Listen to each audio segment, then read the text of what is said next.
If you would like to get your song reviewed, dear listener, there's the Filthy Capitalist option. As Sori says, $125 gets you straight to the head of the line. You don't have to be a part of the alliance. You don't have to be part of the group. Wait a minute. And the biggest thing is you don't have to wait. You hop, skip, and jump right in front of everybody. $125 gets you there. You do that 3 times and then get mashed down to the $75 rate for perpetuity. Yes! Also, there is a band review option.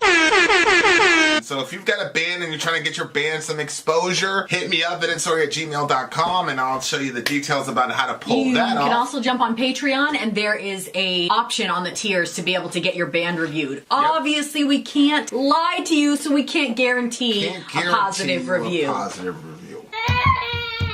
Get what you get. It's just rubbish. Rubbish. Rubbish. That's British for garbage. My favorite is the community option. $1 at the gate gets you in at Patreon. You get to join an alliance. The alliance joins their points together, and that helps determine what songs that we do. The alliances hang out on Discord. Message me on Patreon to get the link. And they do all kinds of other cool things. They do Minecraft, Dungeons and Dragons. Yeah. It's really a community within the community. Anybody can go on the village, facebook.com/Vin and Sori. There's 160,000+ people on the channel. What's cool about the Discord is that it offers a real opportunity for community connection, friendship, that type of thing. And it's on Discord, so if you're not a Facebook person, it's for you. You start off at $1. Right. Plus you get exclusives. Sori and I are working on a song. So the first 15 seconds of that was on Patreon. Also, at $15 tier and above, when we actually debut the video, they're going to be there live with us. There you are, dear listener. Buy our merch. Buy our merch indeed. A child shall lead them. So buy our merch. Yes, dear listener. Yes, dear listener. Yes, dear listener. Shout out to the big homie BC. Haven't seen you in a while. As you guys can see here, it is River Ross' birthday. Happy birthday. Happy birthday. All right. Up next is a band called Dog Fashion Disco. The name of the song is 9 to 5 at the Morgue. Oh my gosh, 9 to 5 at the Morgue. Riff says this was my theme song daily going to the AutoZone, only without the set schedule. Oh, the work was soul crushing. To quote the lyrics a bit, within the pale white walls from 9 to 5. Day after day I feel Oh no. I feel so cold inside. Let the stiff that lays the table before me. Wait, no, there's one more line, please. Now I've got a more set schedule. I don't feel like a corpse walking, and this is a sort of celebration of that. Okay. All right. That's good. I'm glad things are getting a little better for you. Yeah. Let's go. 9 to 5 at the Morgue.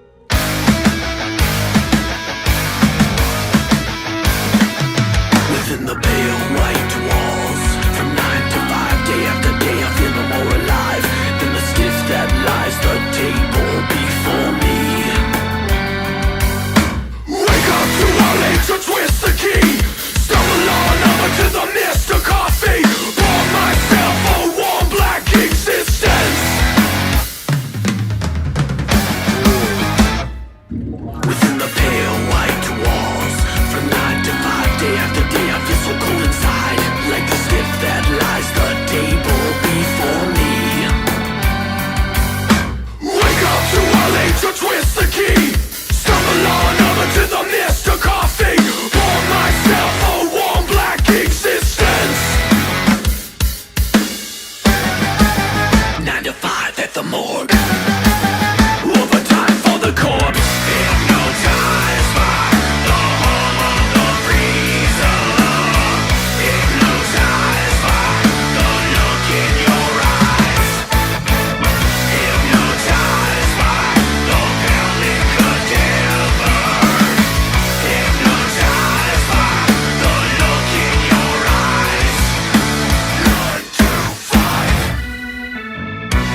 Amazon account is up and running now. We are selling our formula officially. It's amazing stuff from Europe. Made in Germany. Sold in America. Highest standards there are. In America, the standards haven't been updated since 1980. It's super weird, like older than me. In Europe, they update safety standards basically every year. This formula is top notch, great for the stomach, great for constipation. This is a great product. If you happen to want to purchase it and join us on our journey, then grab the link in the description. If you do and leave a review for us, send me a screenshot at vinandsori@gmail.com of your review after you have received the product. We will put your name in a hat. Song reviews are going to come out by some of the people that have left reviews. Don't forget to send us a screenshot of your review once you get the product. Now a word from our mascot dressed as a pirate, Fuji. It's a deal of a deal. Wow. 9 to 5 at the Morgue. Conceptually, I really like this song a lot. This guy, this is the Dog Fashion Disco guy, right? Yep. People throw around that genius word a lot, but this guy is like spanning what, 2 or 3 bands? Yeah, and Lyrically, he's crazy with what he's doing. Like he's such a badass. Like what he did with the metaphor Yes. of the worker working the 9 to 5 and all that. Like lyrically, this dude is crazy. This seems to me like BC's like anthem. Shout out to the big homie BC. right. BC is like one of my favorite. All we need now is Ben Webb. He's gonna be tight that he missed the show. I feel bad. I should have emailed him. If I'd have looked at the set list, I'd have emailed the homie because he'd have loved this show. Well, if he was talking to me, I would have known to email him, but I didn't know he liked it. It's true. He's the only dude You in get the what you village. get. The only dude in the village that's not talking to you. You get what you get. Yeah, and there's more. Like he's in other bands too. I believe This I guy. deserve your attention, Ben Webb. Yeah. Okay. What were you saying? What did you say? He's also in a band called Beyond Paranoid. I just think what he did lyrically with the concept was crazy. Like he stuck with it from start to finish. Mm-hmm. And it's a concept that's not too hard for folks to get because like all of us feel it. You know, I remember like a couple years ago, I was at Kohl's shopping for something. And me and Dorian were talking about something relative to middle America and employment and all this. And it was right before COVID hit. And Dorian was saying, hey, look at all, there's all these jobs, employment rates are up, the economy's doing great. And the lady interrupted us and said, make sure you put in your video that this is my second job. It's like, yeah. And everybody knows, like, my perspective on Trump. Like, I didn't think Trump was the Antichrist. I thought he did a fairly decent job. Like, I'm sorry, I'm not one of those people. But that was a very fascinating moment for me because, like, I'm sure that was against company policy for her to say that. But she was just so frustrated that, and it's especially after COVID, what happened, people can't find housing and all the rest of it. So now you've got an even wider gap between the middle class and, the upper class. And now you've got an entire stable of people that just have to work to like keep their heads slightly above water. It's not right, man. While all these, foreclosures and shit that got paused during COVID got reactivated without any real way for those people to maintain. So you told people not to work. You made them not work. And then when they couldn't pay their payments, you took away their homes. And now rich people are buying their homes. And now we have this crazy inflation. Nobody can find housing. So now people have to work 2 jobs or do 2.5 jobs, do the gig economy, like to make shit work. Like it's a tough situation to be in right now. It really, really is. And I think whoever can speak to that pain and come up with some sort of workable solution is going to get a lot of traction, politically speaking, because this shit is, I'm not going to say it's criminal, because the fact of the matter is, like, people all over the world, like, to be honest with you, as Americans, this is kind of like karma. I only feel bad for these folks because they're my fellow Americans, but, I mean, all of us have known that we have outsourced slave labor in the sweatshops and all this. Like, we've known that. And we've always said, oh, that's terrible. Now we're ending up in the sweatshops. Now it's, now it's the end of the world. You know, True. so there's a part of it where it's like we were fine. And it's not with- sweatshops compared to what they're dealing with. Correct, because they have insurance, they have OSHA, And all our the rest of it. children never land in there. Those kids in We have laws in America. Yeah. Our 7-year-olds can't land in a sweatshop naked sewing clothing. yeah. I mean, it's horrible, and you know that's people could say what they want about Marx, but well, it was all the quote cultural Marxism that made me look into Marx. And obviously, like eating the rich and all that shit, like I'm against violence, so I'm not going to co-sign that, obviously. But like, there's a lot of shit that he was right about, like, you know, writing those factory CEOs or whatever, and you had little girls working, you know, naked beside grown men because they were getting their hair bonnets or whatever caught in these, and these girls were getting skinned alive. Just horrible conditions, and you know, Marx exposed a lot of that shit and turned it around. So, like, people could say what they want. You know what I'm saying? Like, on the one hand, I was like, oh, you know, Trump gave us a good economy. On the other hand, I'm saying, oh, Marx kind of has some points. Like, the fact of the matter is, even though I think, like, we're hypocritical for complaining about it, as far as, like, the sweatshop thing and the fact that we're dealing with a sweatshop culture right now, I still think there should be some empathy for Americans, even though, you know, it's hypocritical.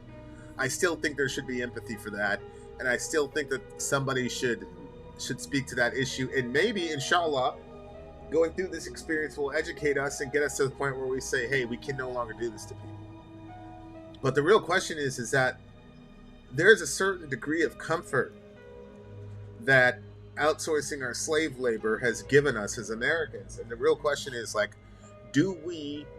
are we gonna give up that comfort for the freedom, really, of people overseas? Like, that's the issue.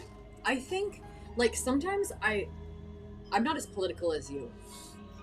When I think about stuff, I don't even know, you know, maybe my references are wrong. But, like, when I think about the diamonds, and I talked to you about this the other day, like, the diamonds and what we've done with diamonds, like, we've hidden a bunch of them away so then we can create a market for them. And then you can raise the price of them, so you can really charge a lot. And I know, like, I saw it. I saw the fields, because, you know, I would drive by, like, farmers' land, and the fields were full of vegetables, and I would just let them rot. And I was like, why are they doing this? And then, you know, people that I knew asked them, hey, why? What are you guys selling these? Are you going to put up a stand, or can we pick some or whatever? And they said, no, apparently the government, I don't know, it sounds crazy, but the government apparently will pay them to not do that, like, not sell their stuff. So so they just leave it, which works for them because it lets them rest their ground. But that, like, it creates a situation where there's less food available. Obviously, if you have a bunch of squash, then you can sell it for cheaper because you're trying to use it up before it rots. But if you're trying to raise the price of it, then you're going to only sell a more limited amount of it. So it's kind of like, you know, how many situations is the government creating that people don't even realize is happening? And so we're stuck in this system that doesn't even have to be like this. For instance, maybe we would have more money. Maybe we would be like, you know, for instance, you know, I like to use coconut oil for creating a lot of different, you know, products and stuff. So it's kind of the base for a lot of good stuff. And you take the coconut oil, you can buy like whatever, or you can buy Dr. Bronner's, who is fair trade. So when they buy it, they pay a fair price for their coconut oil overseas for it, but it costs more to have that. You know, you want to be able to be fair, you're gonna have to pay more for that. I understand that, and I'm willing to pay that for that product. Do I have enough money to make fair trade on everything that I purchase? Probably not, because a lot of the grocery bill, when I get up there, I'm like, yo, this is a lot, and I already know that we're, you know what I'm saying, we're in that. So I don't know if we were more, like I'm saying, if I didn't have to pay $5.49 for a pound of squash, and it was actually 22 cents like back in the day, maybe I would have more money to put fair trade on the clothing and other things. Maybe people wouldn't resort to Shein when they all kind of know it's pretty corrupt. If you had more money floating around. Well, yeah, and you know, like, you know, once you start making money, Like that's all folks ever start thinking about. Like, you know, we're extremely blessed, but for a good 50% of the channel, we were double timing. I had another full-time job in the corporate world, and I was doing this. Like, it's not what people think it is. Like, we still get friends from YouTube that have 2, 3, 4 times more subs than us that are not making any money. Like, and we're close to 200K, and they've got channels 3, 4, 5, 6 times bigger than ours, and they're not making money. So, like, you know, it's an absolutely brutal game. I know as with every sort of storefront in a capitalist environment, it's brutal. I think that, like, you know, if I ever get the opportunity to be rich, then I want to do things to ease the suffering of other people. Like when you used to work in the corporate world and you were a boss, like, you found ways to, like, raise the morale of people and to not make people feel like that they were being driven into the ground. Yeah. And I think that, you know, like, I was just telling Vinny about this. I was in the middle of watching a video, but I got interrupted and didn't get a chance to finish it, so I don't know what the ending was. But one person had their camera out, and they were clearly through a drive-in window, and they were like, every time I come in here, you have some kind of attitude. I'm sure you don't just have an attitude with me. I'm sure it's with everybody. Look, if you don't want this job, you don't have to have this job. And that was where I got interrupted. But I was like, what do you mean? Like, people have to work, and the person is working at a drive-through window at a fast food place. That means that he can't just go become a lawyer, or he can't just go get a job at, like, you know, some big giant company and have, like, this high-paying whatever. Like, this is the job that he has. And like, all of us that have worked a job, you get tired of your job. You get tired of the punch in, the clock out, and you get tired of being used as, like another tool that's there. Like, yeah, you're 100%. You know, you're doing all this, and it's just the same thing day in, day out, day in, day out. And it's hard for people. And I think that, like, I think that when we're in that situation, we're like, okay, so for instance, this is something that keeps getting brought to my attention. So when I used to push carts when I was 15, I friggin' hated it. And I was like, what is wrong with people? Why can't you put the cart away? How hard is it? You just walked through the entire grocery store. Now you use the cart to go out to the car, and you can't take 15 steps and put it in the cart corral at least? Like, maybe you don't have to bring it to the front, but the cart corral, so I can just collect them from there and bring it. And I said, I am never going to do this to people. I won't. I do. I do. I don't want to walk the 15 steps to go put it in the cart corral. I want to put it up on the curb that's right by my vehicle. I don't want to go anywhere. And if the kids are in the car, I use the excuse that the kids are here, so I don't want to be away from the car because the kids are in there. Or if it's like, I always have some reason for why I'm not going to push the cart to the corral.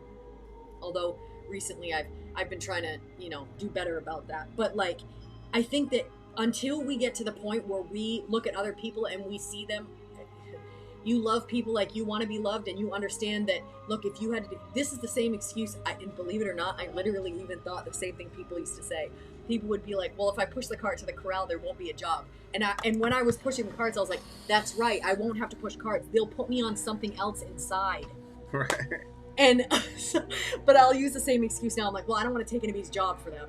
But it's just ridiculous. So I think that, like, overall, like, if all of us as a whole, like, we can't do anything about the corporate people and make them, you know, pay better or make them whatever. Like, at this point, like, they're doing their thing. But we as individuals today can change stuff for the people that work. So when we go to the grocery store, when you go to the gas station, when you go anywhere, like, don't take out your frustrations on those people. Understand that those people are feeling the same dragged out tiredness that you feel when you're at your job. And so do something to brighten those people's day instead of, like, making stuff more miserable for people or making zero impact at all. So, like, that was kind of like the song reminded me of that, and it's been something that's kind of been on my mind, and I've been trying to do better when I go places and try to, you know, kind of go out of my way to be more grateful when people do stuff and when people help you out. But that's literally something that it's not about the rich. This is another one of those situations where everybody wants to point at, like, the corporate guys and be like, wow, they're doing so bad. They're cheating people so much of their money. They have to work 2 jobs. Yeah, well, we can't change that for now. I mean, we can vote to try to change those things, but tomorrow we can all make changes tomorrow. We can all make people's day better. You know, the people that hold the stop sign and the slow sign when they're doing road construction, like, sometimes you feel frustrated because you have to sit in those lines. Don't take it out on that person. Yeah, I mean, it's crazy. Good song. 9.4 for me. That's so weird. That's the same What you number give I it? had. 9.4. Yeah. There you go. We'll be right back. We got 9.4 more. We got dumb butts. more. We have more. River's birthday has not ended, dear listener. We continue.